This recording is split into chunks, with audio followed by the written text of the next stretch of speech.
திருச்சியிலிருந்து இணைந்திருக்கக்கூடிய மகாலிங்கம், அங்கே இருக்கக்கூடிய அந்த ரயில் நிலையத்தினுடைய பயணிகளுக்கான அடிப்படை வசதிகள் எந்த அளவுக்கு செய்து தரப்பட்டு இருக்கிறது, அங்கே இருக்கக்கூடிய சூழல் என்ன, பயணிகளினுடைய குறை நிறைகள் அவர்கள் என்ன விஷயங்களை சொல்றாங்க, அங்கே தீர்க்கப்பட வேண்டிய பிரச்சனைகள் என்னவா இருக்கு அந்த ரயில் நிலையத்தில் பதிவு செய்யலாம். வணக்கம் தேவேந்திரன். தமிழகத்தின் மத்திய பகுதியில் இருக்கக்கூடியது இந்த திருச்சி மாநகரம். இந்த திருச்சி மாநகரத்திலிருந்து மற்ற மாவட்டங்களுக்கு குறைந்த நேரத்தில் விரைவாக செல்ல முடியும். அந்த வகையில் தற்பொழுது இந்த ரயில் பயணம் என்பது அடித்தட்டு மக்களிலிருந்து மேத்தட்டு மக்கள் வரைக்கும் விரும்பி செல்லக்கூடிய பயணமாக இருக்கிறது. இந்த ரயில் திருச்சியில் இந்த ரயில் நிலையத்தை பொறுத்தளவு மற்ற மாவட்டங்களிலிருந்து வரக்கூடிய தென் மாவட்டங்களில் செல்லக்கூடிய ரயில்கள் அனைத்தும் திருச்சியை கடந்தான் செல்ல வேண்டியிருக்கிறது. அந்த வகையில் தற்பொழுது இந்த திருச்சி ரயில் சந்திப்பிலிருந்து நாள் ஒன்றுக்கு, அதாவது ஒரு நாளைக்கு விரைவு ரயில்கள் 5 ரயில்கள் இயக்கப்படுகின்றன. அதே போல் பேசஞ்சர் ரயில் 17 ரயில்கள் இயக்கப்படுகிறது. இந்த ரயில் நிலையத்தை பொறுத்தளவுக்கு மட்டும் மொத்தம் 7 நடைமேடைகள் உள்ளன.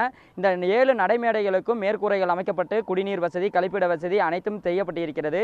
ஆனால் அவை முறையாக பராமரிக்கப்பட்டு மக்களுடைய பயன்பாட்டு இருக்கிறதா என்பது ஒரு கேள்விக்குறியாகவும் இருக்கிறது. இந்த வகையில் குறைவான கட்டணத்தில் நிறைவான பயணம் செய்வதற்கு தான் பொதுமக்கள் அனைவரும் இந்த ரயில் பயணத்தை விரும்பி வருகின்றனர்.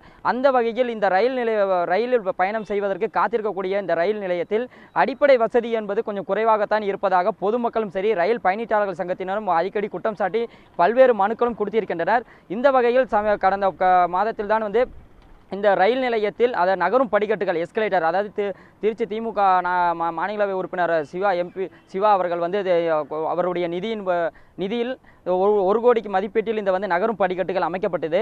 அந்த வகையில் இது ஒரே ஒரு படிக்கட்டு தான். அதாவது ரயில் நிலையத்திலிருந்து ரயில் மேல் நடைமேடைக்கு செல்வதற்கு கீழிருந்து மேல் செல்லக்கூடிய ஒரே ஒரு நகரும் படிக்கட்டுகள் அமைக்கப்பட்டிருக்கிறது. அதுவும் குறுகலாக இருப்பதால் பயணிகள் பொதுமக்கள் செல்வதற்கு சிரமமாக இருப்பதாகவும் தெரிவிக்கின்றனர். சில சமயங்கள் அவள் செயல்படாமல் பழுது ஏற்பட்டு அடிக்கடி நிற்பதால் படிக்கட்டுகளை பயன்படுத்த வேண்டியதாக இருக்கிறது. ஏனென்றால் இங்கே பயணிகள் அந்த நடைமேடைக்கு செல்வதற்கு நடைமேடைகள், அதாவது மேல் நோக்கி இருக்கக்கூடிய நடைமேடைகள் கிடையாது. கீழிருந்து சுரங்கப்பாதையிலிருந்து மேல் நோக்கி செல்ல வேண்டிய வகையில் தான் அமைக்கப்பட்டிருக்கிறது. அந்த வகையில் அவங்க கொண்டு வரக்கூடிய சுமைகள் அனைத்தும் கொண்டு செல்வதற்கு மிக சிரமமாக இருப்பதாகவும் அடிக்கடி தெரிவித்திருக்கின்றனர். இந்த வகையில் தற்பொழுது இந்த ரயில் நிலையத்தில் இருக்கக்கூடிய பிரச்சனைகள் என்ன, பொதுமக்கள் இந்த ரயில் பயணிகளினுடைய அடிப்படை தேவைகள் முழுமையாக பூர்த்தி செய்யப்பட்டிருக்கிறதா என்பது குறித்து ரயில் பயணிட்டாளர் சங்கத்தினுடைய உறுப்பினர் ஒருத்தர் தாமஸ் இருக்கிறார், அவரையும் கேட்கலாம். சார் வணக்கம். இந்த ரயில் நிலையம், திருச்சி ரயில் நிலையம் முக்கியமான தமிழகத்தின் மையப்பகுதி இருக்குது. பண்டிகை காலங்களிலும் சரி, மற்ற நாட்களிலும் எப்பொழுதுமே ஒரு மக்கள் பரபரப்பாக காணக்கூடிய ரயில் நிலையம் இது. இங்கே மக்களுடைய அடிப்படை தேவைகள் எப்படி இருக்கிறது? இது தமிழகத்தில் முக்கியமாக திருச்சி மத்திய பகுதி. அதே மாதிரி தமிழகத்தில் இருக்கக்கூடிய முக்கியமான கோட்டங்களில் திருச்சி கோட்டம் ரயில்வே நிர்வாகத்துக்கு அதிகமான வருவாயை ஈட்டு கொடுக்கக்கூடிய ஒரு முக்கியமான கோட்டம்னு சொல்லலாம். இங்கே அடிப்படை தேவைகள் முழுவதுமாக பூர்த்தி அடையலைன்னு தான் சொல்லணும். உதாரணமாக நடைமேடை. இந்த நடைமேடைன்றது பார்த்திங்கன்னா சுரங்கப்பாதை ஆங்கிலேயர் காலத்தில் வெட்டப்பட்டு அப்போ பயன்பாட்டு கொண்டு வந்தப்போ அந்த ஒரு வசதி தான் இன்னும் நடைமுறையில் இருக்குது. அந்த தானியங்கி நடைமேடைன்றது பார்த்திங்கன்னா ரொம்ப சிறிய அளவில் தான் இருக்குது. அதுவும் ஒன்று இருக்குது. இந்த தானியங்கி நடைமேடை இந்த திருச்சி கோட்டத்துக்கு பின்பு மதுரை கோட்டத்துக்கு வேலைகள் ஆரம்பிக்கப்பட்டது. ஆனால் மதுரை கோட்டங்களில் கிட்டத்தட்ட 8 தானியங்கி எஸ்கலேட்டர்கள் பயன்பாட்டுக்கு இன்றைக்கி அந்த பகுதியில் இருக்கக்கூடிய மக்கள் அதை நல்ல முறையில் பயன்படுறதுக்கு வழிவகை செஞ்சுருக்காங்க. ஆனால் திருச்சி இவ்வளோ பெரிய முக்கியம் வாய்ந்த ஒரு கோட்டமாக இருக்கும் பட்சத்தில் இங்கே அந்த தானியங்கி நடைமேடை அதிக அளவில் அவங்க கொண்டு வராததுக்கு ஒரு அரசியல் தலையீடு இருக்கிறதாகவும் சொல்லப்படுகிறது. அதோடு மட்டும் இல்லாமல் ரயில்வே நிர்வாகம் அந்த நிதியை சரியான முறையில் மக்களுடைய பயன்பாட்டுக்கு தேவையான அடிப்படை தேவைகளுக்கு பயன்படுத்தணும். இதை பல்வேறு அமைப்புகள் கோரிக்கையாக வச்சுக்கிட்டு இருக்காங்க. ஆனால் இன்னும் அதற்கு எந்த விதமான ஒரு தீர்வு கண்டதா தெரியல. என்ன காரணம்னா, இந்த நடைமேடையினால் பெரும்பாலும் மாற்றுத்திறனாளிகள், முதியோர்கள், அதே போல் பார்த்திங்கன்னா குழந்தைகள் எல்லாமே பார்த்திங்கன்னா ரயில் வருவதற்கு ஒரு 10-15 நிமிடத்துக்கு முன்பு வரும்போது பார்த்திங்கன்னா அந்த படிக்கட்டில் ஓடும்போது விழுந்து அடிப்படக்கூடிய நிலை தான் இருக்குது. அதனால் அடிப்படை தேவைகளாக இருக்கக்கூடிய இது, அதோடு மட்டும் இல்லாமல் கழிப்பறைகள் எல்லாமே பயன்பாட்டுக்கு கொண்டு வரணும். சார், இது மாதிரி இப்போ இங்கே திருச்சி ரயில் சந்திப்பில் மொத்தம் 7 நடைமேடைகள் இருக்குது. இந்த 7 நடைமேடைகளும் முறையான குடிநீர் இருக்கா, தூய்மையாக வருதா?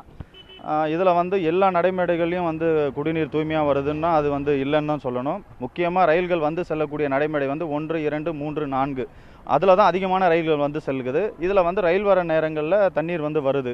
ஆனால் அது வந்து வெயில் காலங்களில் பார்த்திங்கன்னா முறையாக வர்றதில்ல. என்ன காரணம்னா தண்ணீர் வந்து தட்டுப்பாடு இங்கே வந்து இருக்கிறதுனால சரியான முறையில் வந்து சில சமயங்களில் தண்ணீர் வராமையும் இருக்குது. அதே போல் வந்து மிக முக்கியமாக இருக்கக்கூடிய கழிப்பறை வசதிகள் சிறுவர்கள் முதல் பெரியவர்கள் வயதானவர்கள் அதிகமாக பயன்படுத்தக்கூடிய அந்த கழிப்பறைகள் வந்து தூய்மையாகவும் இருக்கிறது. ஏன்னா ஒரு சில கழிப்பறைகள் வந்து பூட்டியே தான் கிடைக்குது. அவங்க வந்து கட்டணம் கொடுத்து தான் வெளியே செல்ல வேண்டிய நிலை இருக்கிறது. இதை வந்து இது தரப்புல நீங்கள் பல தடவை மனு கொடுத்ததுக்காக சொன்னீங்க. அவங்க எடுத்துக்கக்கூடிய நடவடிக்கைகள் என்ன, அவங்க உங்கள்கிட்ட என்ன விளக்கம் கொடுத்துருக்காங்க? இல்லை, இதில் வந்து மற்ற நம்ம வட மாநிலங்களை ஒப்பிடும்போது நம்மளுடைய தமிழகத்தில் இருக்கக்கூடிய ரயில் நிலையங்களில் வந்து குறிப்பிட்ட அளவுக்கு தூய்மையை வந்து பின்பற்றுறாங்க. அது மறுக்க சொல்ல முடியாது.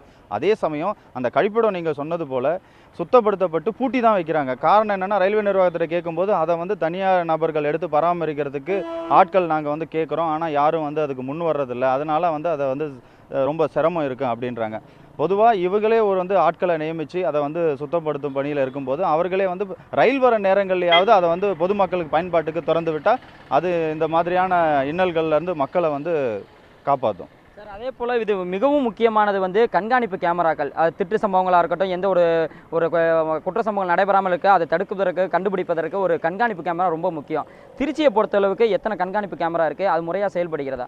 இல்லை, இங்கே ரயில் நிலையங்களில் வந்து உண்மையிலே கண்காணிப்பு கேமராலாம் வந்து நல்ல முறையில் செயல்படுது. ஏன்னா சமீபத்தில் இந்த குழந்தை திருட்டு சம்பவம், அதே போல் சமூக விரோத செயல்களில் ஈடுபட்ட நபர்களெல்லாம் அந்த கண்காணிப்பு கேமராவை வைத்து கொண்டு தான் வந்து காவல்துறை வந்து அவங்களை அடையாளம் கண்டது. அதனால் அதில் வந்து குறைபாடு இல்லை.